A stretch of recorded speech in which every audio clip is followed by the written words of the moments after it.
Hey, thanks for watching. Today I want to talk about a topic that I think is really important. Um, it's about how to know your worth, know your value, especially when the world always has conflicting messages about what they want to tell you you're worth or what you're not worth. So I have some props to help me explain. So I'm going to start with this. If I was an artist collecting artwork. Um, and I was looking for something to display in an art gallery.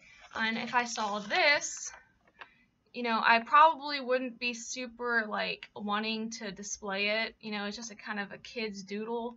It's just, you know, crayon, no real skill went into it. Versus, if I saw this, and this is not to say that this is the Mona Lisa or anything, but there's a beautiful swan and the artistic movement of the rhythm of the wings and the flight through nature could possibly speak to someone on a deeper level. So if I was an artist looking to buy some art for a gallery, I'd probably choose this one over this, correct? Alright, so next thing, if I was a photographer and I wanted to make a display of pictures that I have taken as a portfolio to kind of show the work I'm capable of, and I had the option of either showing someone this picture, which the lighting isn't super great, it's kind of blurry, no offense to my brother, this is my brother in the picture, but the form of the handstand isn't very good, his legs aren't together, his toes aren't pointed. Or if I had this lovely family photo here, everyone's smiling and perfectly posed and matching in colors, I'd probably prefer to show this one as evidence of my work and what I'm capable of producing as a photographer. Let's see, now if I was a household decorator and I like to decorate homes for a living and I had the option of buying some throw blankets to accentuate a living space, and I had the option of decorating with this one, which is, as we can see, very tattered and torn, and this used to be white, but now it's kind of a lovely shade of brown from use. Or if we had this option, this lovely gray neutral, which would accentuate the other colors in the room, very soft, very cozy, very gray, which is very in. I'm hearing gray is very in. I'd probably go with this one as a household decorator rather than this one. And lastly, let's see, if I was a consumer, I was looking to buy a phone, and I had the option, well, this isn't really a phone, but if I had the option of buying either this, which is very cracked and very old. As you can see, it has the old charger system. Or if I had the option of buying this one, which is newer. It's not the iPhone 10, but it's iPhone 6, but still. This is iPod Touch, which it still works if you touch it, but the time is wrong, but it still works. It's actually 4:20. But anyways, I would probably want to buy this one because as a consumer, why would I want to pay for something that's already used and broken and shattered when I can buy something that's better? So, looking at all those things, if I was an artist, a decorator, a photographer, or a consumer, I would probably go with the nicer item. So basically, like, to anyone else, those items would be, basically looked at as junk. This drawing, this blanket, this iPod Touch, and that picture of my brother doing the handstand, it's pretty much considered junk to pretty much everyone else. But, I'm not just anyone else. These things all belong to me. And they might be looked at as junk by other people, but to me, they are not junk. If we look at this picture, no, it might not have, artistic interpretation. It might not have good lines and coloring, but I know that this drawing was made with love. This little girl made it for me, and it's supposed to be depicting me and her holding hands. She made it just for me. She made it with love, and I'm proud of her. I'm proud of her for drawing something and giving it to me. So this is This is a treasure to me, more so than just any old, nice artwork. Now with the photographs, this lovely picture, which is like perfectly posed and perfectly choreographed or whatever. But then we have this one. This picture shows a picture of my brother, and it may not look perfect on the outside. The lighting may not be the best, and his form might not be the best, but this is a picture of my brother, and I love my brother. I've watched him grow up, and this was when he was younger, a kid, and his personality really shines through. He's kind of a goofball. And so this picture is important to me. Like this picture is something that I'd like to have put on my refrigerator, more so than just a staged photograph. With these blankets, this was my baby blanket. I've had it all my life growing up, and it has been very loved and worse for wear. But you can tell that this has been very loved. It's very precious to me, and it's irreplaceable. Like a blanket like this, I can just go to the store and buy any blanket. Like, it doesn't have any special meaning. I don't have any attachments or sentimentalism to it. But this blanket, like, nothing can replace this blanket, even though it's filthy, because I can't wash it because it'll fall apart in the wash. And it's ripped and torn. This blanket is irreplaceable. And lastly, these two devices. Yeah, I mean, sure, this one's nicer. The screen's not broken, and it actually says the right time versus this one, which is not the right time at all. But I paid. I paid for this with my own money when I was younger. Back when I really had to work for my money to save up all my allowance, do extra chores. I paid a high price for this. I put a lot of investing into it. And this reminds me that like the world looks at us a lot and makes comparisons and makes judgments on us. They might try to tell you that you are this blanket, that you are tattered and torn and like dirty and ripped up, and compared to someone else who might look like nice and new and got their life together, look good on the outside. God doesn't look at it like that. Like, he looks at you like this piece of artwork. God sees this. People might see just a kid's drawing, but God sees something that he made. He made you. He made you with love, just like this little girl made this drawing with love. He's proud of you. He's proud of his creation, just like the girl was so proud of what she drew. She thought it was the greatest thing that she had ever made, and she gave it to me. God, when he looks at you with this blanket, he doesn't see something tattered and torn and dirty, but he sees something irreplaceable that cannot be replaced with anyone else. You are you, and no one else is like you. There is no other person that can be you. And so, like, all those other people who try to tell you to be like everyone else, like, people like that can be a dime a dozen, but you can be yourself, and that's who God made you to be. And with this picture, it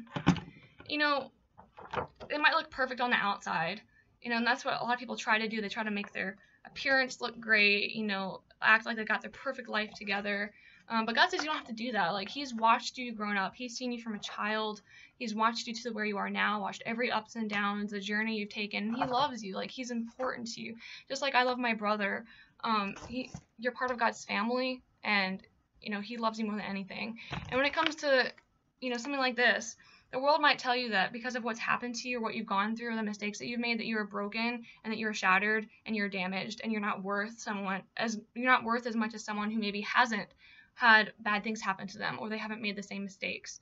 And God says, no, that's not true. The only person who would pay full price for something that's broken and damaged is Jesus Christ. Jesus Christ paid the ultimate full price with his life for something that was broken and damaged, and that is us. We are broken and damaged, but God invested his life into us. He paid full price for something that he thought was valuable. So don't let anyone else tell you that you're not valuable. The last kind of metaphor that I want to leave you with is these $2 bills. Now, if I asked you which one you wanted, you probably wouldn't care, just one or the other, or both. They're both new dollars, whatever. But if I took this one, crumpled it up a little bit, maybe I tore it a little bit, put some tears into it. Maybe if I'm really nasty, maybe I'll lick it a little bit. Lick it. Maybe put it on my feet, and then put my toes all over it, get some nastiness all up in it. And if I blow my nose into it, maybe you probably wouldn't want this one anymore, and you probably want this one instead. If I offered both of them to you now, you'd probably want to take this one, right? But you know, how much is this one still worth? It's still worth $1, right? No matter what happens to it, it's still worth $1. It has not changed. The value hasn't changed from this one. They're both still $1. So don't believe the lie that people tell you that just because of what you've been through, what's happened to you, or what other people have done to you. The dollar didn't ask, for me to rip it up and blow my nose into it and lick it. Like, the world will sometimes poop on you, But don't let that make you think that your worth has changed. Because in the end, no matter what has happened, you're still a child of God. You're still $1. You still have the same value as someone else. Let's look at some verses real quick before I say goodbye. Just because I want you to see, from God's own words, that it's true. Let me go to 1 Peter, Hebrews, James, 1st and 2nd Peter. Okay, so I found it. Okay, so 1 Peter chapter 2, verse 9, it says, "But you are a chosen people, a royal priesthood, a holy nation, God's special possession, that you may declare the praises of him who called you out of darkness into his wonderful light. Once you were not a people, but now you are the people of God. Once you had not received mercy, but now you have received mercy." And I just like to go back and kind of enunciate some of these adjectives that were chosen by God. He says you are a chosen people, a royal priesthood, a holy nation, and God's special possession. He uses the word chosen, royal, holy, and special to describe his people. And these people were the Israelites, these people were just normal people. They were terrible. They rejected God. They definitely didn't keep his commands all the time. They broke his laws. They were unfaithful. They were not like these perfect people that God's like, oh, well, you're special and you're my holy people and I chose you. No, these people, just like us, they make mistakes all the time. But God still viewed them as royal and special and his chosen people. And that was 1 Peter 2, verse 9. Another one that I really like is in Jeremiah chapter 31, and this is actually one of my favorite verses ever. Jeremiah 31, verses 3. He says, "I have loved you with an everlasting love. I have drawn you with unfailing kindness. I will build you up again, and you, Virgin Israel, will be rebuilt." What I love about this verse, and I promise it's actually in here, a lot of times people don't think that God could possibly look at us this way, especially if, you haven't grown up hearing about God's kindness, just hearing about, God's wrath. But I promise it's right there, and you can see it for yourself, that underlined part right here. So, let me read it again. "I have loved you with an everlasting love. I have drawn you with unfailing kindness. I will build you up again." And that is my favorite line, I think, in the entire Bible. It's maybe you have been broken down and damaged and destroyed. Maybe something terrible has happened to you. But God, I love you anyway, and I will not just love you anyway, but I will restore you. I will bring you back to the way you were. I will build you up again. So you don't have to stay in that broken condition. And then there's just two more, even though the Bible is filled with actually hundreds of these, and I could read all of them, but we don't have enough time. Let's see. The other one is in Isaiah chapter 60, verse 15. It says, "Although you have been forsaken and hated, I will make you the everlasting pride and joy of all generations." And I'm just wow. Although you have been forsaken and hated, the world may treat you like crap.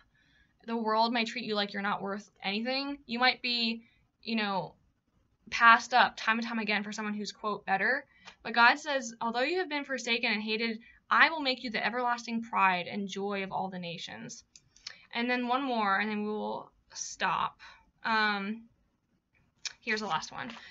Another one in Isaiah. Isaiah's full of good stuff.